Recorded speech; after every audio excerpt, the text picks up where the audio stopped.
Salut tout le monde, c'est Harold de Barbet, bienvenue dans le point du lundi matin, le lundi 15 mars 2021. Comment ça va tout le monde? Est-ce que vous êtes heureux? Est-ce que vous passez une bonne journée, une bonne matinée, une bonne pause déjeuner? Je suis absolument ravi, comme d'habitude, de pouvoir continuer à avoir ce rendez-vous hebdomadaire avec vous. Comme ça, c'est très très cool. J'espère que vous allez bien, parce que c'est moi qui parle. Mais on vit tous les mêmes semaines, ou peut-être pas. Ou peut-être pas, ce qui ne veut absolument rien dire maintenant que j'y pense. Bon, vous avez vu, on y est, l'anniversaire du confinement. On va pas revenir dessus parce que j'en ai largement parlé la semaine dernière, mais on va y avoir le droit, surtout que, d'après les scientifiques, nous en sommes au seuil d'alerte critique. Quand est-ce que ça va se terminer cette merde? Ah, j'en peux plus. Je n'en peux plus. Enfin bref, c'est la petite pause café, la petite pause déj. Si vous écoutez ça à un autre moment que le lundi midi dans la semaine, bah écoutez, je suis avec vous, quoi que vous fassiez.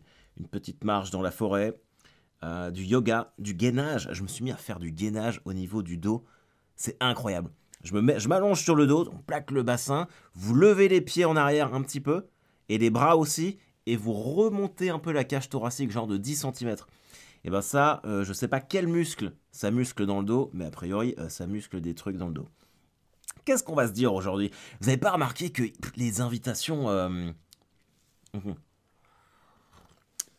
Attends, je suis désolé, mon café il est trop chaud. Je sais pas si ça vous fait pareil, mais en ce moment j'ai plein d'invitations de bots pornographiques sur Messenger et Instagram. Alors j'en ai toujours eu, mais en ce moment il y en a 2 ou 3 par jour. Et j'en parlais avec une copine à moi, elle me dit que c'est pareil. Alors je sais pas s'ils ont recruté des nouvelles personnes. 3, 4 fois par jour, je reçois des messages. Hey, you wanna see my boobs? Hey, I'm so horny. Des trucs comme ça. Alors les gens vont me dire, mais c'est parce que tu vas sur des sites porno. Bien sûr que je vais sur des sites porno. Je veux dire, je suis marié depuis 15 ans. Évidemment que je vais sur des sites porno. J'aime ma femme, c'est pas le problème. Mais bien sûr que je vais sur des sites porno. C'est tout à fait normal. Et il n'y a pas de honte à ça. Et j'aimerais pouvoir aller sur des sites porno sans me prendre des invitations de bots. Ça me fait chier, ça me casse les couilles. Bon. Je suis plutôt de bonne humeur. Je suis plutôt de bonne humeur aujourd'hui. Depuis une semaine, là, même un peu plus, là, je suis en train d'essayer de faire un travail sur moi, un travail psychologique. Moi qui suis si pessimiste, si défaitiste, je me déprécie très souvent. Je me suis dit que c'était terminé maintenant. J'ai envie d'être doux avec moi-même, d'être tolérant envers mes erreurs et de m'auto-encourager, de m'auto-coacher. Et il y a des gens qui font ça très bien. Si vous êtes capable de faire ça, bah vraiment, n'hésitez pas à me donner des conseils, des tips. Mais je voudrais faire ça, parce que finalement, on rencontre des gens dans sa vie, mais on est accompagné que par soi-même. Et je voudrais vraiment commencer à pouvoir être plus tolérant envers les erreurs que je pourrais faire et moins dur avec moi-même. Je pense que ça me rendrait la vie beaucoup plus facile. Et j'essaye de faire ça, de prendre soin du Harold à l'intérieur de moi et de pouvoir continuer d'avancer. Et ça me fait vraiment du bien. Je suis vraiment en pleine forme. Ça, c'est cool. La semaine dernière, je suis allé à Paris en plus. J'ai passé 2 jours là-bas. J'avais des rendez-vous professionnels. Et puis bon, c'était l'occasion de voir autre chose, de quitter Caen. Après, bon, où que vous soyez, enfin, j'imagine que vous en avez un peu marre de voir les mêmes rues, les mêmes villes. Euh, Et puis l'été est encore loin, mine de rien. L'été est encore un petit peu loin. Alors, je sais pas, ils disent que le printemps va peut-être arriver assez rapidement cette année. Hmm. Mais en même temps, je me souviens que l'année dernière, pendant le premier confinement, il avait fait beau. Il avait fait beau très vite. Parce que je me faisais des barbecues, genre en plein mois de mars. C'était vraiment cool. Là, je sais pas. On verra. Puis je vous avoue que je préférerais qu'il fasse pas beau, mais que je puisse faire ce que je veux. Ça serait mieux. Euh, Ça, ce serait mieux. Et je suis allé à Paris et c'était... Bon, bah, c'était Paris, hein, c'est sûr, mais il n'y avait rien d'ouvert.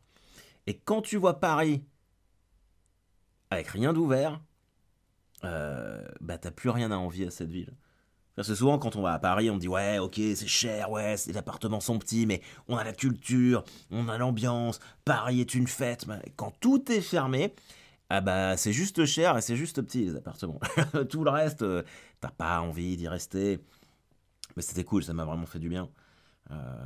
J'étais chez une copine à moi et on a écrit des blagues et c'était vraiment un bon moment pour penser à autre chose. Donc ça, c'était appréciable. Et ah oui, putain, faut que je vous raconte ça. Dans le train du retour, alors, je peux pas le dire, c'est sûr que non, mais en face de moi, j'avais le sosie de Xavier Dupont de Ligonnès. Ah, je vous assure, ouais, forcément avec un masque, mais des petits yeux vicieux, tu vois. Et j'ai commencé à psychoter là-dessus. Je me suis dit, eh mais merde, eh mais si c'est vraiment Dupont de Ligonnès, qu'est-ce que vous feriez, vous? Vous prenez le train avec Dupont de Ligonnès à côté de vous. Qu'est-ce que tu fais? Tu le dénonces, on est d'accord. Je me suis posé la question, je me suis dit, mais si ça se trouve, c'est lui. Mais bien sûr que c'est Ligonnès. Il sait que j'achète une baraque. Tu vois, ça y est, il s'est dit, allez hop, je vais venir à Caen, je vais leur refaire le coup de la terrasse. Putain, j'aurais dû le dénoncer. J'aurais dû le dénoncer. Mais en même temps, si c'est pas lui, ça la fout mal. Ceci dit, c'est déjà arrivé l'année dernière.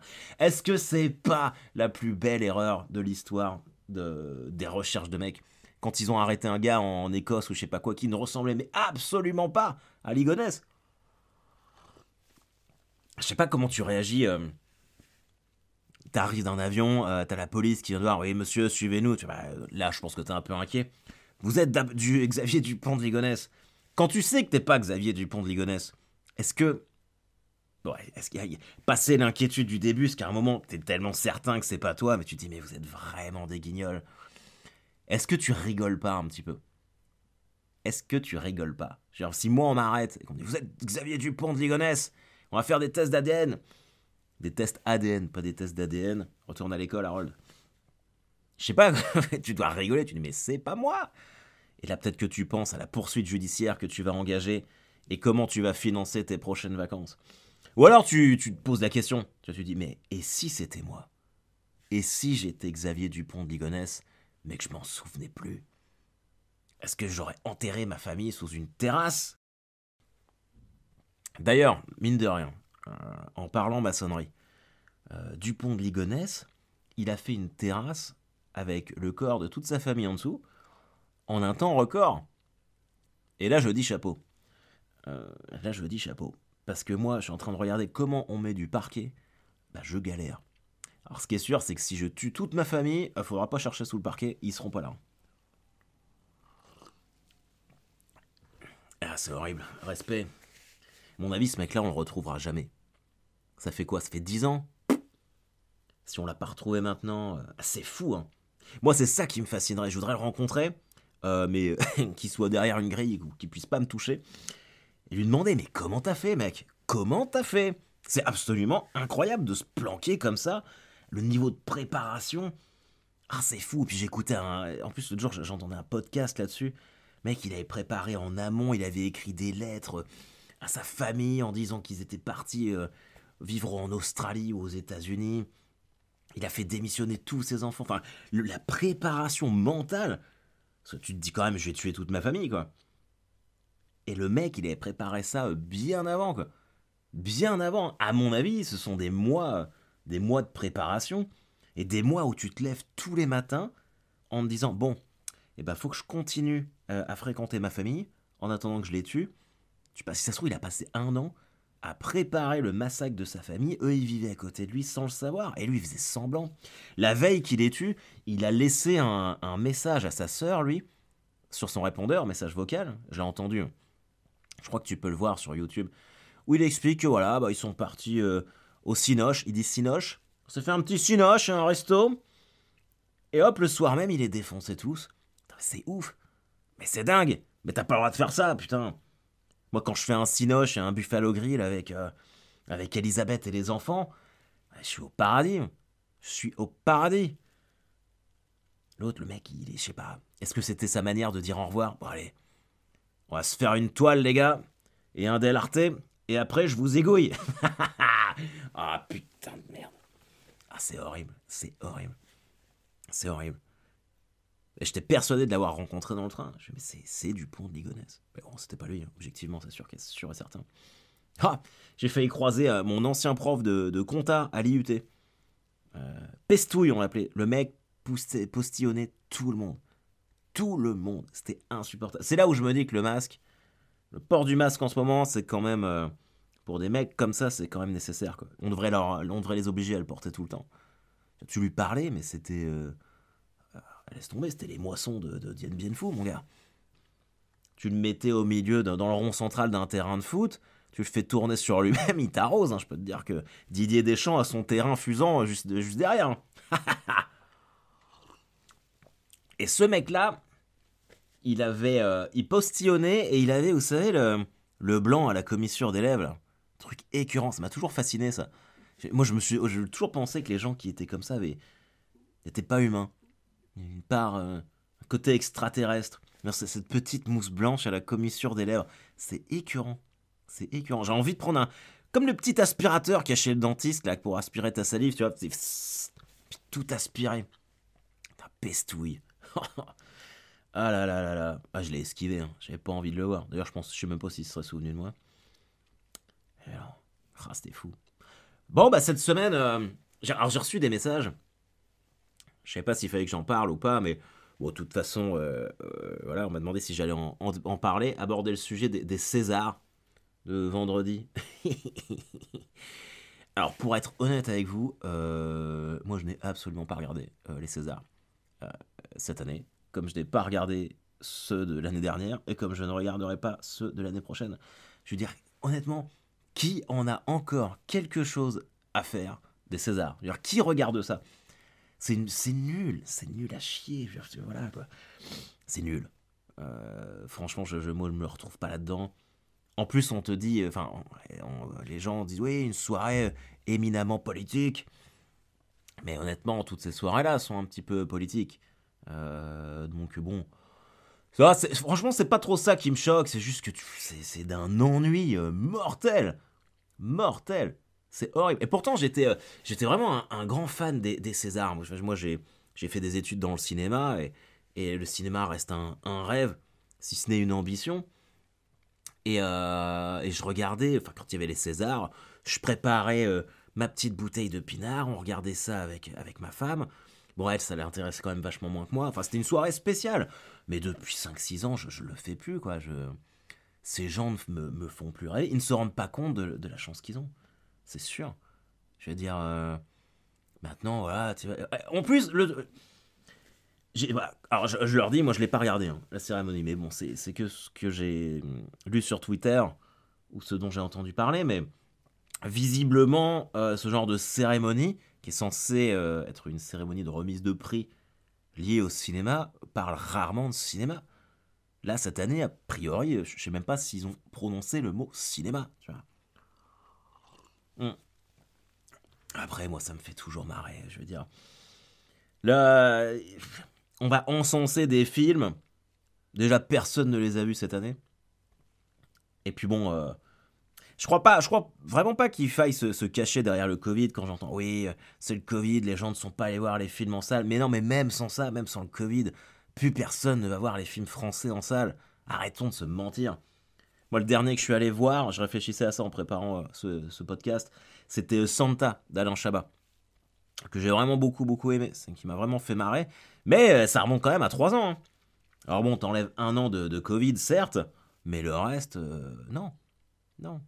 Et puis bon, alors je sais pas si vous savez comment fonctionne le système de financement du cinéma français, mais quand j'entends des mecs comme Vincent Cassel ou d'autres qui viennent chier sur les films Marvel en disant ouais c'est nul, hein. Ouais sauf que bah, la billetterie tous ces films-là qui cartonnent, c'est quand même ça en grande partie qui finance le cinéma français. Pour la faire courte, en fait, quand vous achetez un billet de cinéma, c'est réparti en différentes parts. Vous avez, je crois, 40% qui va à l'exploitant, donc au cinéma, 40% du prix du billet, 40% au distributeur, donc à la personne qui fait ceux qui distribuent le film, genre Gaumont, Pathé ou je sais pas quoi. Après, vous avez une partie de TVA et ce qu'on appelle aussi la TSA. Et la TSA, c'est une taxe spéciale qui est récoltée sur le prix des billets d'entrée du cinéma, et qui est reversé directement à un organisme, Sofica, il me semble, un truc comme ça. Ah, mes cours sont loin dans ma tête. Ça, c'est économie du cinéma, ça, mais j'ai un peu oublié. Et qui servent, en fait, tout ça, ce sont les dotations après qu'on donne au cinéma français pour que les films fassent, enfin, que les réalisateurs français puissent créer, monter leurs projets et faire leurs films. Et puis bon, il y a de la SACEM, tout ça. Donc en fait, si vous voulez, quand Vincent Cassel vient de dire ouais, Marvel, c'est de la merde, machin truc, et il a le droit de pas aimer, hein. Mais il oublie un petit peu vite que c'est ce qui l'aide à pouvoir faire des films d'auteur français. Ce qui pour moi est une bonne répartition, mais quand les gens crachent dans la soupe, ça m'a toujours saoulé. J'aime pas ça. Je n'aime pas ça. De même, d'un point de vue public, quand je vois sur Twitter les gens qui disent ah bah c'est pas ça, en parlant de la cérémonie des Césars, hein, les gens qui disent oui, c'est pas ça qui va me donner envie de retourner voir des films français au cinéma, je retournerai au cinéma mais j'irai pas voir de films français. Bah oui, mais vous faites ce que vous voulez déjà, mais en allant au cinéma, de toute façon, vous financez automatiquement le cinéma français. Voilà, sachez-le, je sais pas si vous étiez au courant. Après bon, voilà, les Césars. Alors oui, je sais plus comment ça s'appelle, Corinne Maziero, qui s'est mis toute nue ouais, pour... Alors, moi franchement, ça m'a fait marrer quand j'ai vu ça. Mais bon, je vous le dis, moi vendredi, j'étais fatigué de ma soirée à Paris, du coup, je suis allé au lit à 21h avec mes enfants. Et du coup, j'ai vu que ça que le lendemain, et j'avoue qu'avec mon café, voir Corinne Maziero à poil, et après, quand j'ai vu certains commentaires qui disaient oui, est-ce que c'est pas répréhensible et puni par la loi, l'exhibitionnisme, bah rien que pour ça, j'ai envie de dire bah refais-le, Corinne. Et il y en a marre, putain, les gens font ce qu'ils veulent. Après bon, je suis pas certain qu'elle ait soutenu, enfin, là c'était pour soutenir la cause des intermittents. Le geste est plutôt noble, moi je suis directement concerné parce que j'en suis un, mais il y a quand même un truc, enfin, je me dis, faut pas déconner, quoi. Je veux dire, le système de l'intermittence, il existe dans aucun autre pays. Aucun autre pays à part la France. Et regardez là, en un an, ils ont prolongé les droits de tout le monde. Et je pense, j'en sais rien, mais à mon avis, ils vont faire la même chose là encore cette année pour protéger les intermittents. Qu'est-ce que tu veux qu'ils fassent de plus? Bah, je suis pas en train de défendre le gouvernement de Macron ou quoi que ce soit. De toute façon, moi j'ai arrêté de voter depuis longtemps. Mais je veux dire, qu'est-ce que tu veux qu'ils fassent de plus? C'est quand même pas. C'est Junio qui disait ça. Pourtant, Dieu sait que Gérard Jugnot, c'est pas parole d'évangile pour moi, mais il avait raison. C'est pas de la faute du gouvernement s'il y a un virus. Ils ont prolongé. Alors, effectivement, ouais, je pense qu'on pourrait réouvrir les théâtres et les cinémas. Enfin, quand j'ai pris le train là, le train, le Camp Paris, il était blindé. C'est un train sur 2 étages. Viens pas me faire croire que tu peux pas mettre des gens, un siège sur 2 dans un théâtre. Ça, par contre, c'est vrai que ce sont des grosses conneries. Mais voilà, enfin, pour moi, ça n'a rien à voir avec l'intermittence, dans le sens où on a tous été prolongés, il y a des aides qui sont en place, et puis c'est vrai, enfin, on n'est pas les pires, hein. On n'est pas à la pire place. Les bars, les restaurants, et c'est pas facile non plus, quoi. Alors, c'est pas parce que nous, on a une tribune ouverte et que les artistes sont plus écoutés. Enfin, moi, j'ai trouvé ça déplacé. C'est clair. C'est clair. Franchement, voilà quoi. Donc là-dessus, je partage quand même globalement le ressenti de tout le monde. Mais et puis bon, ouais, sérieusement, franchement, le cinéma français, t'es plutôt surpris quand tu vois un bon film que quand t'en vois un mauvais. Ouais, on va pas se mentir. Donc non, non. Hmm. Et puis très sincèrement, les gens dans les cérémonies des Césars, notamment celle de cette année, moi j'ai eu l'occasion d'en rencontrer beaucoup. Et bah croyez-moi, je préfère, mais alors largement, sans aucune minute d'hésitation, passer une soirée avec n'importe lequel d'entre vous, plutôt qu'avec ces gens-là. Euh, L'aigreur de cet environnement, ces gens qui ont oublié d'être heureux, c'est... Ouais, non, les Césars, ce sera sans moi. Ce sera absolument sans moi maintenant.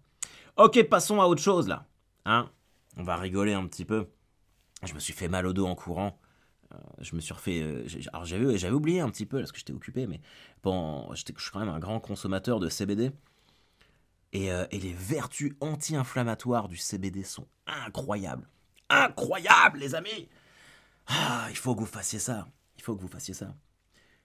Moi, en ce moment, depuis que j'ai fait mon dry January, eh ben je bois beaucoup moins d'alcool et du coup, je me fais mon CBD et j'ai l'impression d'être une grand-mère. Ah, je me vois là, ah bah tiens, je me ferais bien ma petite tisane ce soir. Devant Disney+. Ah, d'ailleurs, j'ai fini WandaVision. Mais c'était incroyable. WandaVision. Ah, si vous l'avez pas vu, alors j'ai eu du mal à rentrer dedans. J'ai regardé les 2 premiers épisodes. Je me suis arrêté au milieu du 3e en me disant ah, ça me fait un peu chier. J'ai laissé passer 15 jours au moins. Et je m'y suis remis vendredi soir. Non, pas vendredi soir, je dis des bêtises. Samedi soir, je les ai enchaînés. Et c'était incroyable. Et à la fin, mais j'ai pleuré. J'ai pleuré comme c'était pas possible. Après, c'est vrai que je pleure tout le temps. Ah, c'était fou. Mais quelle histoire d'amour. Incroyable. C'est magnifique, mais je vous le conseille tellement. Je vous le conseille tellement. Moi, de toute façon, dès qu'il y a une histoire d'amour, j'y vais toujours de ma petite larmichette. C'est toujours comme ça, quoi. Je peux pas m'en empêcher.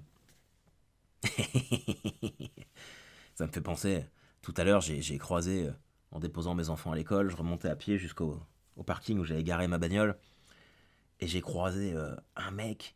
Et lui, il était tout petit. Et sa femme était très grande. Et elle lui gueulait dessus.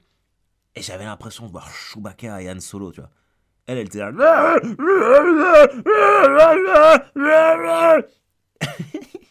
Et lui, il était tout petit, il était là. En plus, il portait des sacs en plastique qui avaient l'air super lourds.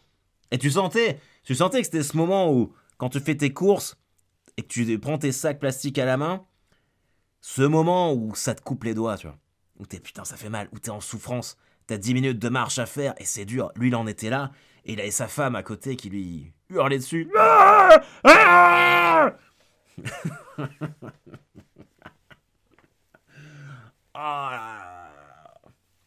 Et bah ça, malgré tout, c'est une histoire d'amour.